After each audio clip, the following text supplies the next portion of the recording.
Добро пожаловать на наш канал, и сегодня поговорим о бельгийском художнике, который писал необычные картины, о несчастном случае, который произошел в его детстве.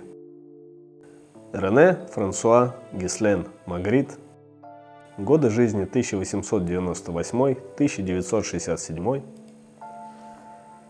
бельгийский художник, работавший в художественном направлении сюрреализма, написавший немало неординарных картин, но при этом не удосужился объяснить их скрытый смысл.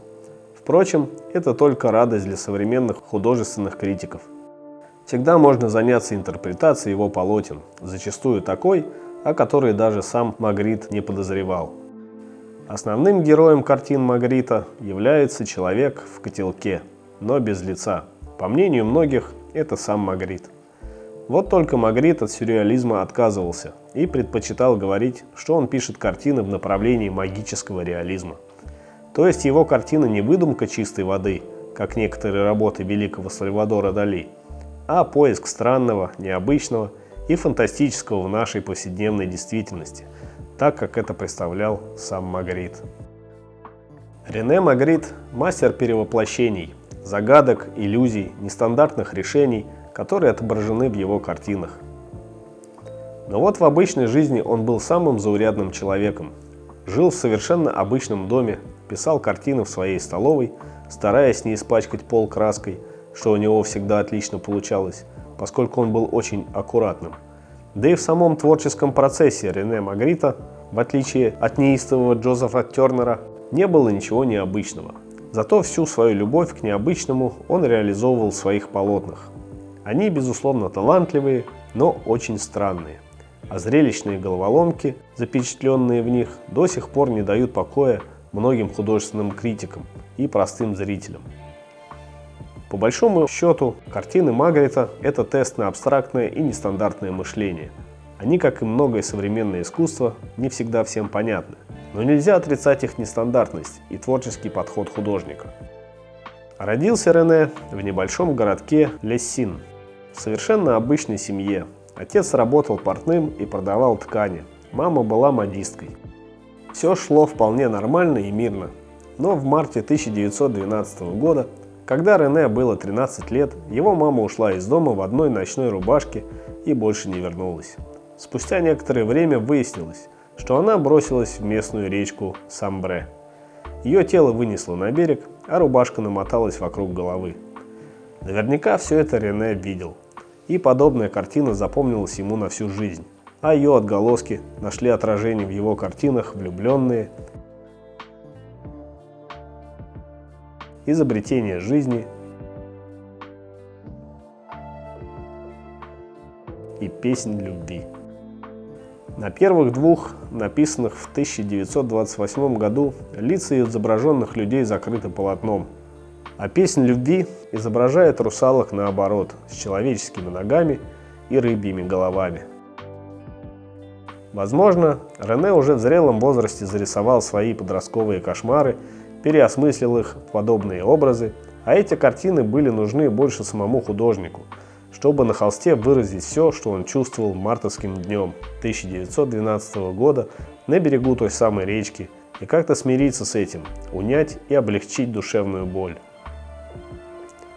Однако сам Магрит всегда говорил, что этот несчастный случай не оказал на него серьезного впечатления, а он даже несколько обрадовался этому. Наконец-то его семья сделалась местной знаменитостью, и о ней будут говорить по всей округе. И вообще, в его детстве было много других происшествий, и именно они способствовали его сформированию как художника. Но какие именно, Магрит молчал. Да и верится в искренность его слов с трудом. Любой нормальный человек, а Магрит все же был относительно нормальным, нет никаких свидетельств о его душевной болезни, как, например, у Михаила Врубеля или Павла Федотова, вряд ли спокойно отнесется к смерти своей мамы. Вскоре после того несчастного случая Рене сошелся с 13-летней дочерью мясника Жоржеттой Бергер. Они были практически неразлучны, и во время их совместной прогулки Рене увидел художника, пишущего на пленэре с мольбертом и кистью. Рене был восхищен. Он никогда раньше не видел живописца за работой. он показался ему неким существом из другого мира, недоступного и манящего. Именно тогда он и решил стать художником.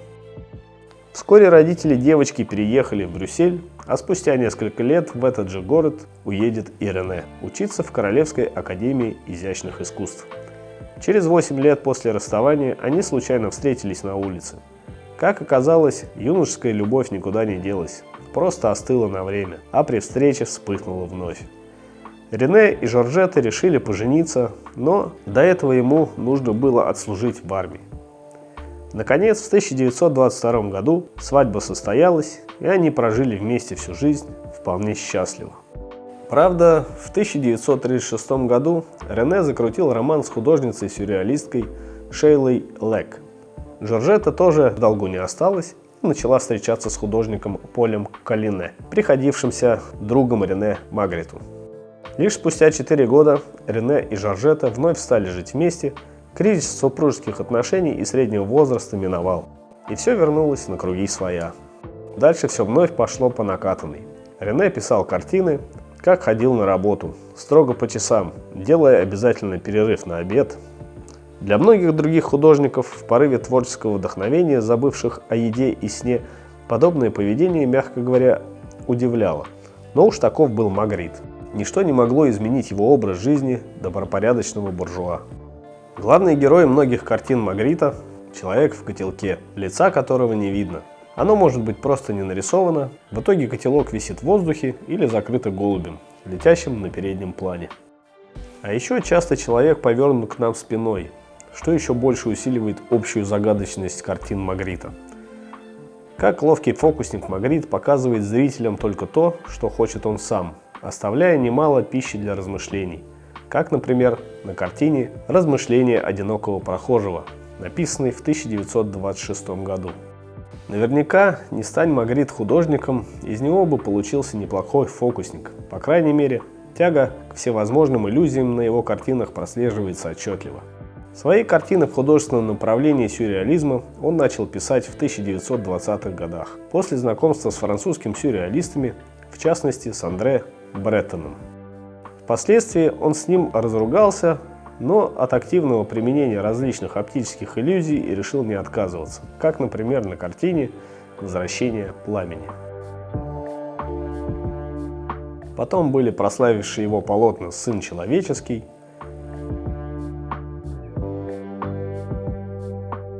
«Галконда» и многие другие.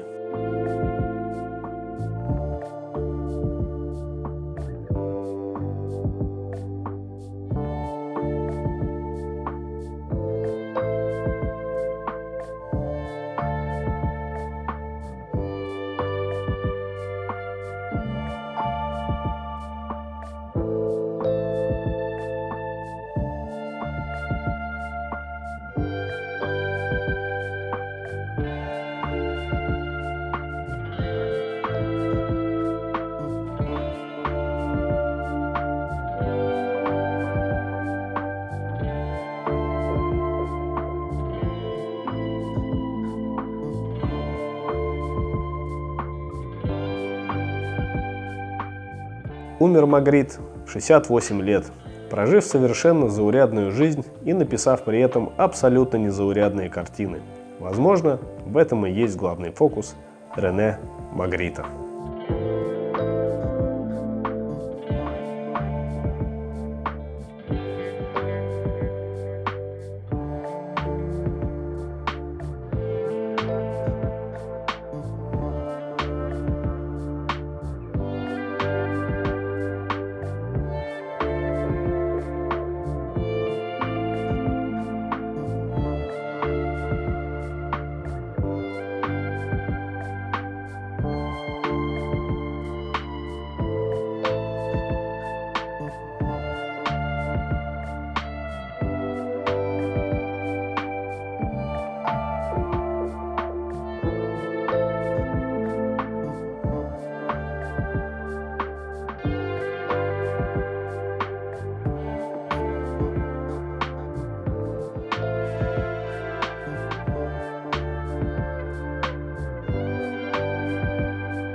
Спасибо, что досмотрели видео до конца. Лайк и комментарий – отличный способ поддержать канал и автора.